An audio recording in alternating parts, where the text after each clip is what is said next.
Hello, my name is Jessica Jang. Today is Saturday, December 17th, 2016, and I am here at home in my beautiful province of British Columbia. In this first episode of The Big Mess That Is Stress, we will be taking a good look at the true effects of chronic stress on one's mental health and how significant it can be in one's life. Now, if you were asked, how can you differ the stress that most people feel every day to stress that can have a dangerous effect on someone's mental health? Would you be able to accurately respond to that question?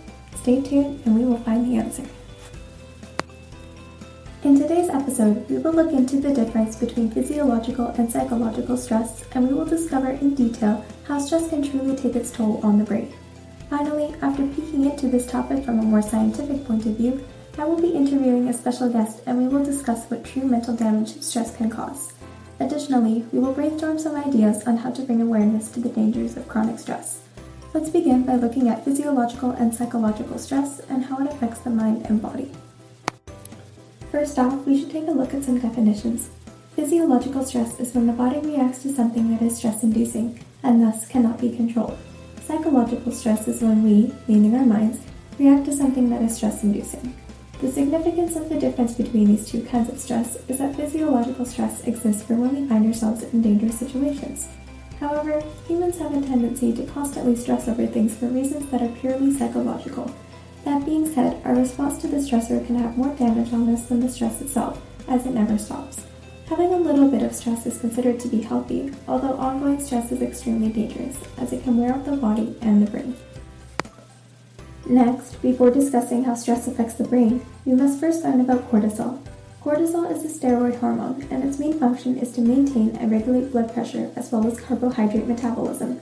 I won't go into too much scientific detail about cortisol. I'll just skip to the part about how it relates to stress.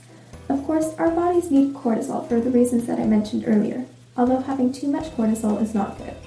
Having too high of a cortisol level can increase activity in the amygdala. The amygdala is the part of the brain that is responsible for fear.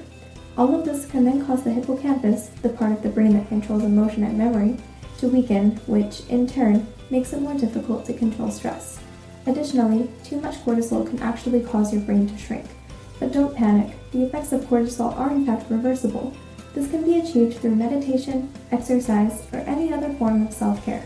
So don't stress too much over your cortisol levels, as you won't be doing yourself any favors. And for our last segment of the day, I have invited my friend Sophia to join me. How are you doing today, Sophia? I'm doing great. How are you? I'm good, thank you. In today's podcast, we have discussed how stress can affect our mental health. Do you care to weigh in? Well, I definitely have had experiences with stress of my own, especially now that we're coming to the end of the semester, which means final exams and such. Understandable. Now, scientists have confirmed that stress can lead to some serious mental illnesses such as anxiety and depression. What do you think about this? I've heard about studies confirming this fact, and I have to say that I wasn't surprised at all. Of course, I'm no scientist, but the amount of stress that people are enduring nowadays is unbelievable. Therefore, I must say that more awareness should be raised regarding the dangers of excessive stress. I completely agree. I don't think enough people are aware of the damage that excessive stress could be causing them. For my final question, what do you think could be done to raise awareness about chronic stress? For starters, I think that schools should educate students more about the subject and its seriousness. Furthermore, people in general should try to recognize when their stress becomes too much to handle and attempt to seek help in order to improve the state of their mental health if necessary. Excellent ideas, Sophia. Well, it looks like that's all the time we have for today. Thank you for tuning into this first episode of The Big Mess That Is Stress. I ask all of my listeners, please take what you've learned from this podcast and reevaluate how stress affects your life. I don't mean for anyone to put themselves under more stress by stressing about stress, but to take the necessary steps to continue living in a healthy mental state. And that's all for today. Until next time.